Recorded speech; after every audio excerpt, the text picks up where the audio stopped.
Holy moly! It's been a busy Sabbath. Sorry about that. I'm like 10 minutes late. Which, if you're a plumber out there, 10 minutes late in my world is right on time. If you're a tradesman and you're always on time, you're bored. And you don't have enough going on in your life. I showed up at a customer's house on Friday. I was told I'd be there at 10. Hello, Mr. Sukaris. How are you, my friend? Looks like you had a busy week. You're in my country. Just so you know, if you come to Alberta, you have to ask my permission first. That's how that works. It is my church shirt. Anyway, Friday, I showed up at like 10 past 10. And the gal that was the wife was like, wow, you're actually on time. That's great. And she was not ready for me to be there. So she had to put herself together. She figured she had about another hour before I actually showed up. Well, sir, what? Mr. Sakaris, well, sir. You should ask Jay Boyd from great. I forgot the name of his company. He deals with Sloan. Yes. If you're coming to Calgary, then I need to know when you're coming to Calgary, because that's my turf, and I will defend it vigorously. So let me know when you're coming, and not only will we connect, but I will take you to one of the finest steakhouses in this fine city, which is one of the things that we're known for. And the week of the 24th, amazing. Set some time aside and I will buy you a steak dinner, because that's how we roll around these places. Nice. Making the rounds. I guess you'll be with Central Therm Dan. Don't bring him. I've already gone to dinner with him, lunch with him, so just leave him out.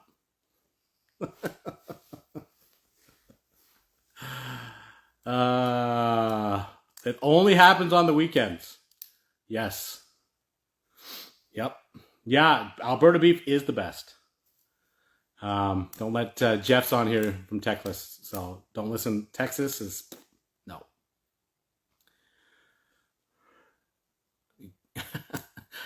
No, you know what though? I am considering seriously getting a yearling next year in the spring to raise on the back 40 here, and then fill up my freezer with my own cow come next fall. So that's probably going to happen.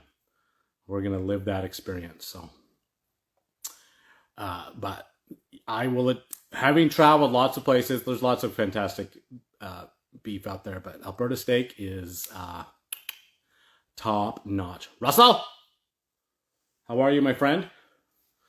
Yes, I've heard Texas. I have never been to Texas. My oldest daughter has been to Houston a couple of times for basketball tournaments, and said that the barbecues are out of this world.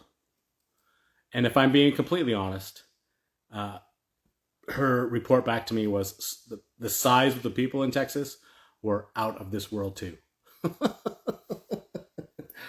They grow everything bigger in Texas, including the people, apparently. Not Jeffrey. If you've seen Jeffrey, he's like spit on a twig. He's not very, he's not very big, but some of those people are gargantuan. The hard 8. It sounds like that's in Dallas.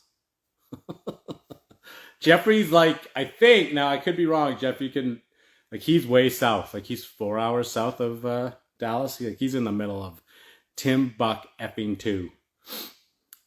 So he's remote. I think he's way down there. I think he's down maybe close to the border. I don't know. Texas is massive. It's kind of like Alberta. You can drive 12 hours in one direction and still be in the same state. We can pretty much do the same thing in the same province. So yeah, it's bananas. It's bananas. So a couple of announcements I wanted to just throw out there. Thanks, Russell. I'm not in my plumbing clothes. This is what I look like on Sundays. You know, wash my hair, clean my fingernails.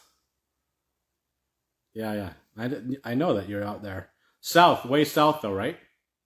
Way south, Texas.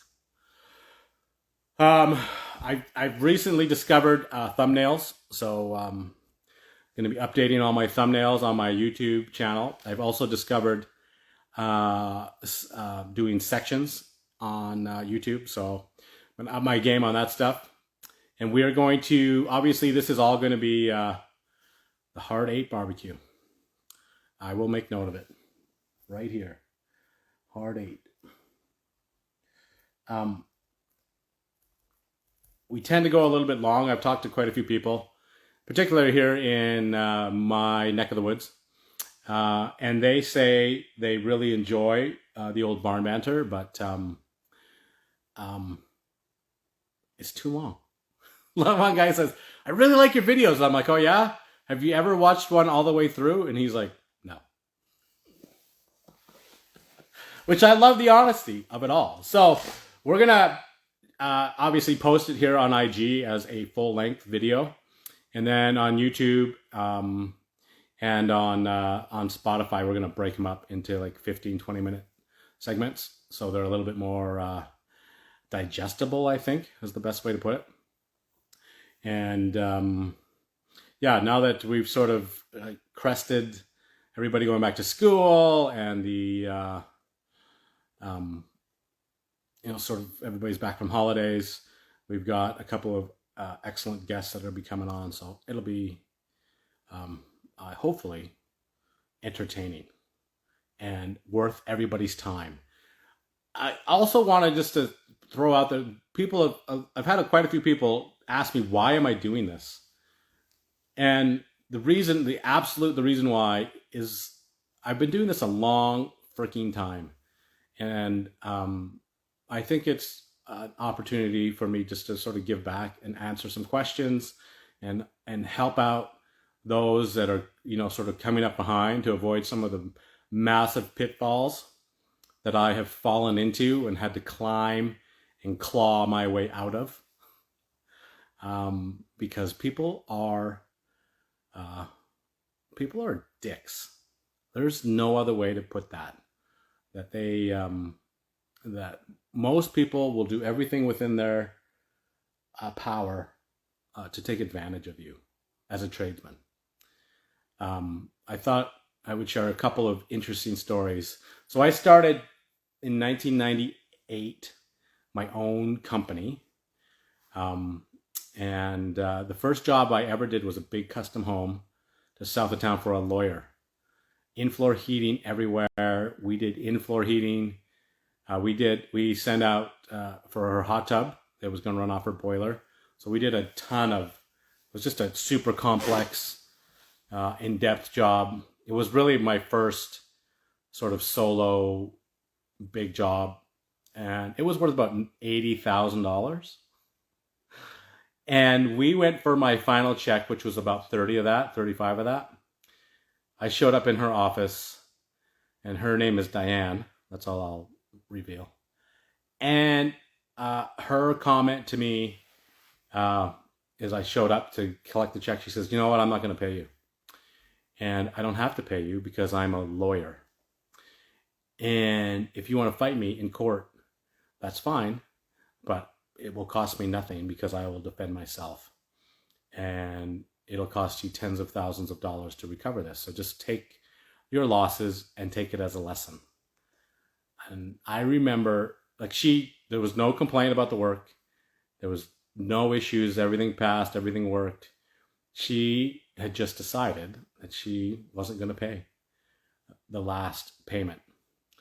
And that I walked out of that just what's the adjective should use on here? Like, I was shaken that she would be so blatantly dishonest and uncaring about it. And she was like, it's business, you'll learn. The interesting thing about Miss Diane is I put a lien on her house. And that's one of the things I wanted to quickly go over here. Every jurisdiction is a little bit different, but lien law is a tradesman's very best friend. You should know everything there is to know about lien law. It's pretty much standard across North America. Of course, there's caveats and different bylaws and timelines depending on which part of the country you live in and which jurisdiction you're under. But for the most part, you have, as a contractor, you have 45 days from your last substantial work completed. Now, substantial is sort of a weird lawyer word, but if you finish your final inspection and get it finished, technically that's your last substantial completion. You can go back and change the temperature on the hot water tank, or fix a leaky tap, or whatever the case may be, but that is not considered substantial. So you should mark the date that you got, or you should know the date that your inspection passed, because that's sort of evidence that you were there at that date and had done a substantial amount of work. And you have 45 days, not business days, not, it includes weekends and holidays and everything else that goes with that. If you miss that by one day, you're out. And so we filed a lien against this lovely lady. And one of the stipulations in Alberta, anyway, is that you have to renew that lien every year. It comes up and you have to say, is this still applicable? And you say yes or no. If you don't say anything, they just take it off the books and remove it from the title of the property. And so it was about 10 years later that this lady phoned me mad as hell because she went to refinance her house. And guess whose name's on the property?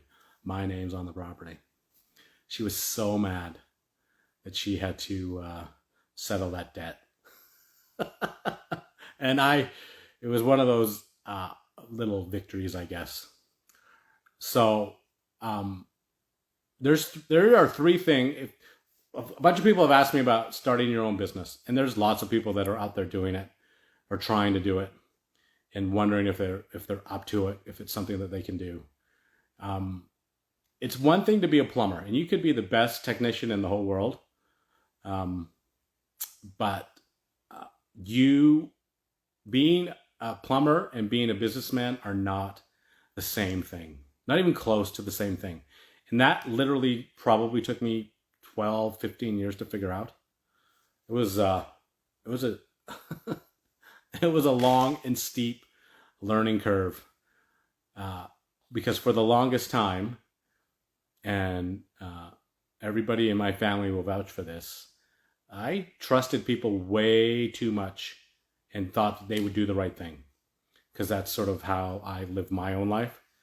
And unfortunately, I found out the hard way that most people don't want to do the right thing, especially when it comes to money. And so I've, over the course of my career, easily left probably a couple $1 million on the table, which makes my heart ache to say that out loud. It was awful.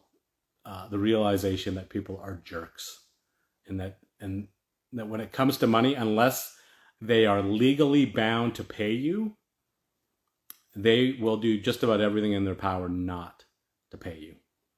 So there are three things that you need to have if you're going to start your own business. The first thing you got to have is a bookkeeper, because you are not going to keep your own books, nor should you. We make fun of people all day long about people that try and do their own plumbing, and the disasters that they create for themselves. You should not do your own books. I don't know how else to say that.